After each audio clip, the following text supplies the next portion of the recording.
تک پہنچنے کا راستہ قربانیوں سے ہو کے جاتا. آپ سب متوسط یا غریب لوگ بیٹھے ہو. میرے نبی جیسا غریب پوری کائنات میں کوئی نہیں. میں جبوتی صومالیہ گیا ہوں، وہاں کے غربت کو دیکھ کر مجھے لگا جیسے لفظ غربت بھی ان کی غربت پہ روتا ہے.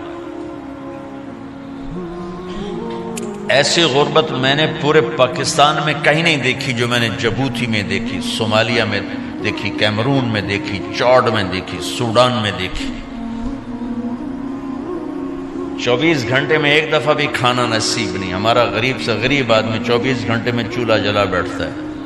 لیکن میرے نبی پر جو غربت آئی، کوئی ہے پوری دنیا میں تو اللہ نے مجھے پھرائی ہے جس کے گھر میں 2 مہینے چولہا نہ جلتا ہو. میرے نبی وہ فقیر تھے جن کے گھر میں 2 مہینے چولہا نہیں جلتا تھا. ایک رات آپ سوئے ہوئے، کبھی یوں کروڑ بدلے اور کبھی یوں کروڑ بدلے، بار بار حضرت عائشہ کے ساتھ. تو تھوڑی دیر کے بعد آپ تھوڑا سا آگے ہوئے اور چارپائی کی جو لکڑی ہوتی جس پر بان بنا ہوتا ہے اس پہ پیٹ کو یوں فکس کر کے اور نیچے لٹک گئے، دھڑ آدھا نیچے لٹک. فکان قاب قوسین او ادنی. واہ واہ واہ، کیا مقام ہے قاب قوسین، اور کیا حالات سے گزر رہے ہیں کہ یوں آدھا دھڑ نیچے لٹک گیا. ام عائشہ اٹھ کے بیٹھ گئی، یا رسول اللہ خیریت کیوں؟ آپ اٹھ کے بیٹھے کہ عائشہ بھوک بہت لگی، بھوک بہت لگی. اس لیے پریشر دیا تاکہ وہ جو بھوک کی طلب ہے نا میدے میں اس کو پریس کیا. اس لیے پتھر باندھتے تھے کہ وہ پیچھے چلا جائے. آپ مسجد میں تشریف فرما تھے، ایک صحابی نہ کر کے یا رسول اللہ یہ دیکھیں کپڑا ہٹایا، یہ دیکھیں میں نے پیڑ پہ پتھر باندھا. جن کے لیے کائنات بنائی، جنہیں اپنا حبیب کہا، جن کے چہرے کی قسمیں اٹھائیں، والضحی، جن کی زلفوں کی قسمیں اٹھائیں، واللیل اذا سجا، جن کے منہ سے نکلے بول کی قسم اٹھائی، وقیلہ، جن کے کتاب کی قسم اٹھائی، والقرآن المجید، جن کے شہر کی قسم اٹھائی، وہذا البلد الامین. اتنی بڑی ہستی. آپ نے کہا ذرا ادھر دیکھو. آپ نے پیٹ سے کپڑا ہٹایا تو آپ نے 2 پتھر باندھے. دیکھو میں نے 2 باندھے. کوئی ایسا فقیر ہے دنیا میں؟ دکھاؤ. عائشہ بھوک بہت لگی تو اللہ کے تو حضرت عائشہ رونے لگی کہ یا رسول اللہ پھر آپ اللہ سے مانگتے کیوں؟ کہ عائشہ نہیں مانگوں گا، اسی بھوک میں اللہ سے ملاقات نہیں مانگوں. مجھ سے پہلے میرے جو بھائی آئے انبیاء وہ اسی فقر میں گئے، میں بھی اس فقر میں جاؤں گا.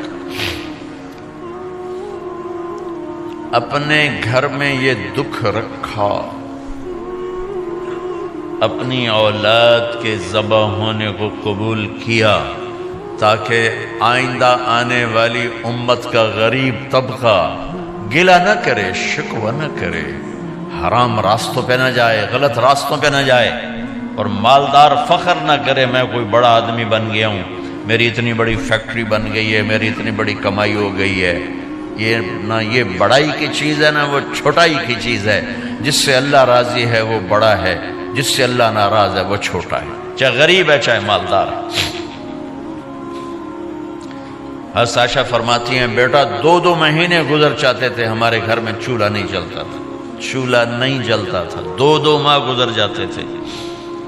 ایک دفعہ باغ میں تشریف لے گئے، عبداللہ بن عمر آپ کے ساتھ ہیں، صبح کا وقت ہے تو اب کھجوریں گری پڑی جو ملک نہیں ہوتی نا، کسی کوے نے ٹھونک ماری، کسی طوطے نے اس کو ایسے ہی وہ اس کو ٹک دیا اپنی اس کے ساتھ چونچ کے ساتھ تو وہ گر پڑی. اب اٹھا کے صاف کر کے کھا رہے تھے اور عبداللہ سے کہہ رہے تھے عبداللہ تو نہیں کھاتا؟ انہوں نے کہا جی مجھے بھوک نہیں ہے. آپ نے کہا عبداللہ مجھے بھوک ہے، آج 4تھا دن ہے میں نے کچھ نہیں کھایا. 4تھا تمہیں کوئی ہے جس کے ہاں 4 دن فاقہ چلتا ہو؟ آج 4تھا دن ہے میں نے کچھ نہیں کھایا. ہمارے دسترخوان پہ کتنا کھانا اٹھا کے کوڑے کے ڈھیر میں جاتا ہے. آج 4 دن گزر چکے ہیں میں نے کچھ نہیں کھایا.